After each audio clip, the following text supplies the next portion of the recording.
Hello everyone, आप सभी का चीज़ी कोड में स्वागत है। तो आज के इस वीडियो में हम लोग लूप्स के बारे में बात करेंगे, देखेंगे कि लूप्स होते क्या हैं।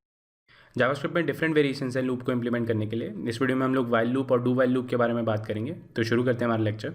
तो सबसे पहले बात करते हैं लूप्स होते क्या हैं। तो जब भी मुझे कोई ब्लॉक ऑफ कोड को बार बार एग्जीक्यूट करना होगा तो वहाँ पर मैं लूप्स का यूज़ करता हूँ। तो इसका अगर एग्जाम्पल देखें तो अगर आपको 5 बार चीज़ी कोड प्रिंट करना है तो एक तरीका तो ये है कि आप 5 बार console.log लिख दें, तो उस तरीके से आपका 5 बार प्रिंट हो जाएगा। बट ये सही तरीका नहीं है। अगर मैं आपको कहता हूँ 100 बार प्रिंट करना है तो आप 100 बार प्रिंट स्टेटमेंट नहीं लिखेंगे। तो उसके लिए हम लोग लूप्स का यूज़ करते हैं।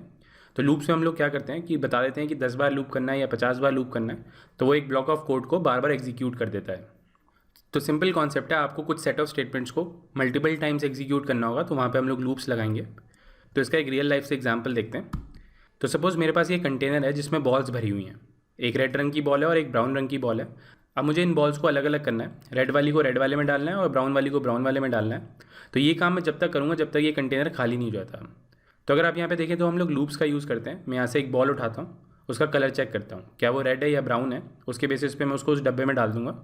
तो यहाँ पे एक कंडीशन है कि जब तक मेरा कंटेनर जो है वो खाली नहीं हो जाता मैं ये बॉल्स को उठा के डालता रहूँगा। तो सेम चीज़ हम लोग अपने प्रोग्राम में भी करते हैं। हमारे पास एक कंडीशन होती है, वो हम कंडीशन चेक करते रहते हैं, क्या वो कंडीशन ट्रू हो गई है, क्या वो कंडीशन ट्रू हो गई है। अब जैसे ही वो कंडीशन ट्रू हो जाती है तो हम लूप को बंद कर देते हैं। तो इसको कोड के थ्रू समझते हैं।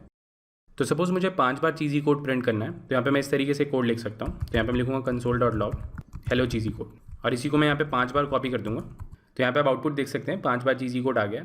बट ये जो तरीका है ये सही तरीका नहीं है। अगर आपको कोई कहता है कि 100 बार प्रिंट कर दो तो आप 100 बार स्टेटमेंट नहीं लिखेंगे। तो इसी चीज़ के लिए हमारे पास लूप्स का कॉन्सेप्ट है। तो देखते हैं उसको कैसे लिखते हैं। तो यहाँ पे मैं एक वेरिएबल बनाता हूँ जो हमारा काउंट ट्रैक करेगा कि कितनी बार प्रिंट कर चुके हैं। तो यहाँ पे मैंने इसको 5 से इनिशियलाइज़ किया है कि मुझे 5 बार प्रिंट करना है। उसके बाद यहाँ पे मैं वाइल लूप का यूज़ करूँगा। तो यहाँ पे मैं लिखता हूँ वाइल। तो यहाँ पे हम लोग एक कंडीशन लिखते हैं जो कि एक बूलियन रिटर्न करेगी, या तो वो ट्रू रिटर्न करेगी या फॉल्स रिटर्न करेगी। और जब तक वो ट्रू होती है तो हमारा कोड एग्जीक्यूट होता है, उसके बाद वो उस लूप से बाहर चला जाता है। तो यहाँ पे मैं कंडीशन लिखता हूँ कि जब तक हमारा काउंट जो है वो ग्रेटर देन 0 है तब तक ये लूप चलेगा। तो यहाँ पे मैं console.log लिखता हूँ हेलो चीज़ी कोड। अब जैसे ही हमारा एक बार प्रिंट हो जाएगा तो मैं अपने काउंट वाले वेरिएबल को -1 कर दूंगा कि भैया एक बार प्रिंट हो चुका है। तो यहाँ पे मैं काउंट माइनस माइनस कर देता हूँ। तो इस तरीके से हम लोग वाइल लूप लिखते हैं। जब तक ये वाली कंडीशन जो है हमारी ट्रू रहेगी तब तक ये वाला जो कोड है हमारा एग्जीक्यूट होगा। उसके बाद वो उस लूप से एग्जिट हो जाएगा। तो यहाँ पे मैं एक और स्टेटमेंट लगाता हूँ console.log आउटसाइड लूप, और सिमिलरली इसको कॉपी कर लेते हैं और यहाँ पे मैं एक और स्टेटमेंट लिख देता हूँ लूप स्टार्टेड। तो इसको रन करके देखते हैं। तो यहाँ पे आप आउटपुट देख सकते हैं लूप स्टार्टेड लिखा रहा है। उसके बाद यहाँ पे 5 बार हेलो चीज़ी कोड प्रिंट हुआ है। यहाँ पे आप 5 देख सकते हैं। तो क्रोम जो सेम मैसेजेस को ग्रुप कर देता है, तो यहाँ पे इस तरीके से आउटपुट आ रहा है कि 5 बार हेलो चीज़ी कोड आया, उसके बाद उसने आउटसाइड लूप कर दिया। तो इस तरीके से हमारा लूप चलता है। तो देखते हैं कोड एग्जीक्यूट कैसे हुआ है। तो सबसे पहले वो यहाँ पे पहुँचा, उसने देखा काउंट जो है वो 5 से इनिशियलाइज़ किया है, तो उसने एक वेरिएबल बनाया, उसको 5 वैल्यू दे दी। उसके बाद यहाँ पे उसने एक प्रिंट कर दिया लूप स्टार्टेड। तो उसके बाद वो वाइल लूप पे पहुंचा, उसने चेक किया क्या ये कंडीशन ट्रू है। उसने चेक किया 5 इज़ ग्रेटर देन 0। उसने कहा हाँ, तो कंडीशन ट्रू है हमारी। तो वो उस लूप के अंदर घुस गया। उसने ये वाली स्टेटमेंट्स को एग्जीक्यूट किया। सबसे पहले एक बार प्रिंट किया और काउंट को -1 कर दिया। तो अब वैल्यू जो होगी काउंट की वो 4 होगी है। तो फिर से वो वापस गया, तो उसने चेक किया क्या 4 जो है वो ग्रेटर देन 0 है। उसने कहा हाँ, 4 भी ग्रेटर देन 0 है। तो वो अंदर गया, एक बार प्रिंट किया, उसके बाद उसने दोबारा से माइनस कर दिया। तो इस बार वैल्यू आ गई 3। तो दोबारा से ऊपर पहुँचा। तो वही सेम प्रोसेस बार बार होता रहा। जब एंड में ये काउंट की वैल्यू 0 हो जाएगी तो वो ऊपर पहुंचेगा, वो चेक करेगा क्या 0 जो है वो ग्रेटर देन 0 है। उसने कहा नहीं, 0 ग्रेटर देन 0 नहीं है। तो उस लूप से बाहर आ जाएगा और ये वाली स्टेटमेंट प्रिंट कर देगा। तो यहाँ पे आप आउटपुट देख सकते हैं आउटसाइड लूप लिखा रहा है। तो यहाँ पे मैं काउंट की वैल्यू को भी प्रिंट कराता हूँ जिससे थोड़ा सा और क्लियर हो जाएगा। तो यहाँ पे लिखता हूँ प्लस काउंट लिख देता हूँ यहाँ पे। तो यहाँ पे आप आउटपुट देख सकते हैं, सबसे पहले 5 के लिए हुआ है, फिर 4 के लिए, एंड सो ऑन, और आखिरी में यहाँ पे 1 के लिए हो गया। तो यहाँ पे आप देख सकते हैं 0 वाला प्रिंट नहीं हुआ है। जैसे ही हमारा काउंट वेरिएबल 0 होगा तो उस लूप से बाहर चला जाएगा। तो अगर मैं यहाँ पे काउंट प्रिंट कराता हूँ तो यहाँ पे आप देख सकते हैं 0 लिखा आएगा, क्योंकि वो आउटसाइड लूप है तो वो 0 लिखा रहा है। तो इस तरीके से हम वाइल लूप लिखते हैं। तो मेक श्योर करें कि जब भी आप एक लूप लिखें तो उसमें एक टर्मिनेट कंडीशन जरूर हो कि कहाँ पे उसे रुकना है। अगर आप रुकने वाली कंडीशन नहीं देंगे तो वो इन्फिनाइट चलता रहेगा।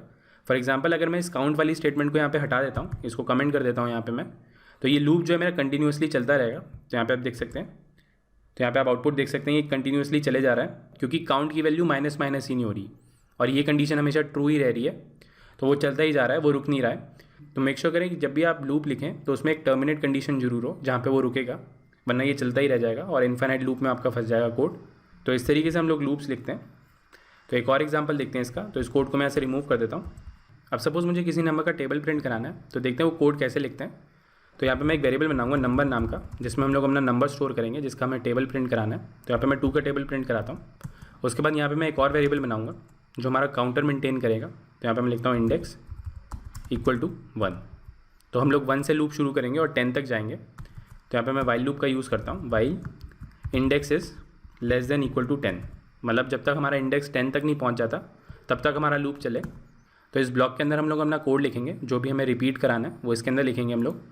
तो यहाँ पे हमें रिपीट कराना है console.log, और यहाँ पे मैं टेम्पलेट स्ट्रिंग का यूज़ करूँगा। तो यहाँ पे मैं लिखता हूँ dollar number into dollar index.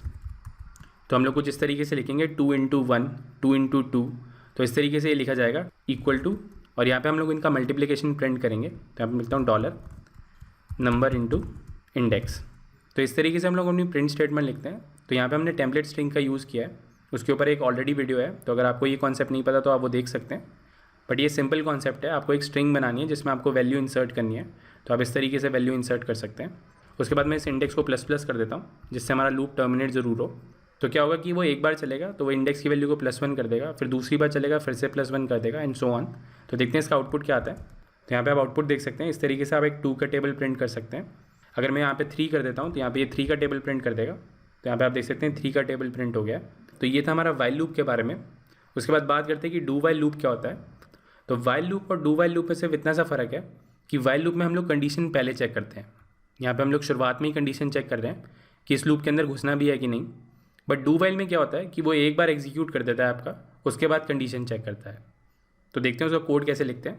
तो यहाँ पे मैं एक वेरिएबल बनाता हूँ लेट काउंट इक्वल टू 1, और यहाँ पे हम लोग डू वाइल लूप लिखेंगे। यहाँ पे लिखता हूँ 2, और यहाँ पे 2 ब्रेसेस लगाऊंगा मैं।